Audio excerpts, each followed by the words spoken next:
ایک تو پاسپورٹ ہو گیا، دوسرا حاجی کے لیے اس کا احرام ہے. احرام آپ نے اچھی کوالٹی کا لینا ہے. احرام طرح طرح کے ملتے ہیں، احرام کوالٹی اسی وقت چیک کر لیں. کچھ لوگ پتہ کیا غلطی کرتے ہیں، احرام لیا، اس کو پیک اپنے بیگ میں رکھ لیا، کھولا بھی نہیں، اور اس کے بعد جس دن باندھنا ہے اس دن کھولا. اچھا بعض اوقات تو ایسا بھی ہوتا ہے کہ احرام جو ہے وہ ایئرپورٹ پر جا کر کھول رہے ہوتے ہیں، اب پتہ چلا وہ میری سائز کا ہی نہیں ہے. بعض اوقات ماشاءاللہ قد ان کا بڑا ہوتا ہے، تھوڑی ہیلتھ بھی زیادہ ہوتی ہے، اب وہ وہاں پریشان ہو رہے تھے کہ یار یہ احرام تو میرے جو ہے وہ کوالٹی میرے اس کی نہیں ہے. تو احرام چیک کریں. سب سے مین چیز تو اگر کوشش کریں کہ ایک کاٹن کا احرام لے لیں، ایک تولیے کا احرام لے لیں. تو اس میں کیا ہوگا کہ آپ تہبند اگر چاہیں تو کاٹن کی باندھ لیں، لٹھا جس کو کہتے ہیں، اور اوپر تولیے کا احرام لے لیں. جب ایک ایک سیٹ لیں گے تو آپ کے پاس ایسے 2 سیٹ بن جائیں گے. ایک بھی لیتے ہیں تو حرج نہیں ہے، لیکن جیسے میں نے کہا کہ تھوڑا سا ایکسٹرا لے کر چلیں. ماشاءاللہ جب جا ہی رہے ہیں اتنا خرچ کر رہے ہیں تو یہ بھی آپ کے پاس ہونا چاہیے. کچھ احرام پر کلف لگا ہوا ہوتا ہے، ٹھیک ہے. اب جب کلف لگا ہوا ہوگا اور خاص طور پہ لٹھے پر، تو بیسٹ یہ ہے کہ اس کو گھر میں دھو لیں اور اس کو سافٹ کر لیں. بعض اوقات یہ ہوتا ہے نیا احرام پہن لیا، اب وہ کڑک کڑک سا ہو رہا ہے، چلنے میں بھی پرابلم ہو رہی ہے، اور بعض اوقات اس کی وجہ سے ریشز بھی ہو جاتے ہیں، آپ کو ہو سکتا ہے اس کی وجہ سے خارش بھی ہو. تو کلف لگا ہوا کپڑا نارملی جسم پر پہن کر لمبا عرصہ پہننا اتنا آسان نہیں ہوتا، تو اس کو سافٹ کر لے تاکہ آپ کے لیے تہبند باندھنا آسان ہو جائے. دوسری چیز ہو گئی آپ کے چپل، جو 2 پٹی کے چپل. دیکھیں احرام میں آپ نے ہوائی چپل پہننے ہیں، آپ نارمل شوز اور چپل باقی دنوں میں تو پہن سکتے ہیں، مگر جب آپ احرام کی نیت کر لیں گے تو آپ نے بہترین چپل لینے ہیں. یاد رکھیے چپل میں کنجوسی مت کیجیے گا. یہ ایسا تجربہ ہے کہ جس نے چپل کا ناقص لے لیے نا، اور چپل نے اس کو کاٹ لیا، ایک بار زخم ہو گیا آپ کے پیر پر، اب یہ پورا سفر اس زخم کو لے کر آپ چل رہے ہوں گے.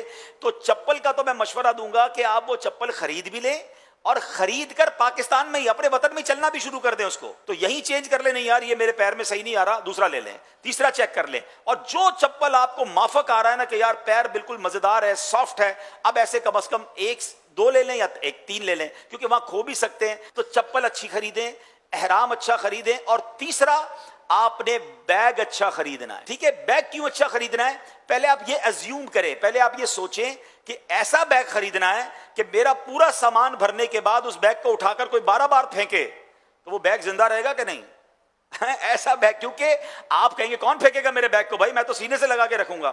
حضرت آپ شاید احتیاط سے رکھیں گے، مگر جو ایئرپورٹ کا اسٹاف ہوتا ہے آپ کا بیگ اٹھا کر باقاعدہ بیلٹ پہ پھینکا جائے گا، بیلٹ سے اٹھا کے جہاز میں رکھا جائے گا، جہاز سے پھر بیلٹ پہ رکھا جائے گا، پھر بس کی چھت پہ رکھا جائے گا یا بس کے اندر ڈالا جائے گا، بس سے نکالا جائے گا. اتنی جگہ اس کے ساتھ وہ کچھ ہوگا کہ جس کا آپ تصور نہیں کر سکتے.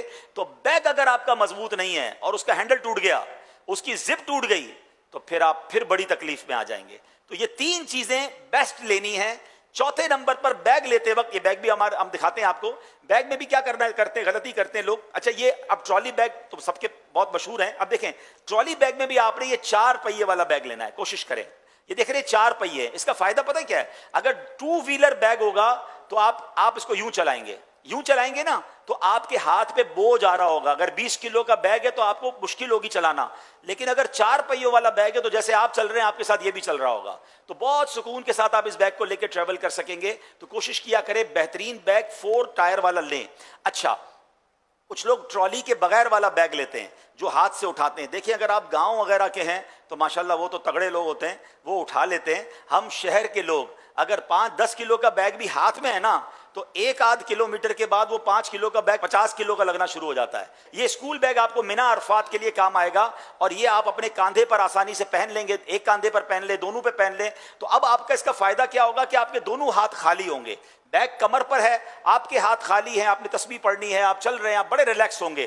ہاتھ میں مینا عرفات کا بیگ لے کے جائیں گے تو وہ بھی آپ کے لیے ڈیفیکلٹ ہو سکتا ہے. اچھا اسکول بیگ میں بھی ایک کوشش کریں کہ بیگ ایسا لیں جس کے جو کاندھے ہیں نا اس پہ فوم لگا ہوا ہو.